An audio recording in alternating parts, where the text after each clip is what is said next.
Familja e Michael Schumacher merr lajmin e mrekullueshëm. Një lajm i mrekullueshëm ka ardhur për familjen e Michael Schumacher, e cila ka mirëpritur antarin më të ri.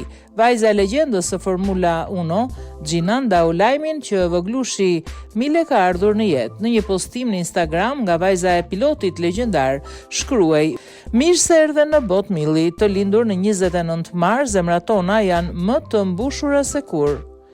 Jemi shumë të bekuar që të kemi në jetën tonë." Mes komenteve ishin mesazhet edhe nga ish ekipi pilotit Mercedes dhe nëna e Max Verstappen. Gina, 28 vjeç, zbuloi se ishte shtatzan menjëherë pasi u martua me partnerin e saj në një vilë në Majorka vitin e kaluar, ku spekulua se pjesë e dasmës ishte edhe vetë Schumacher.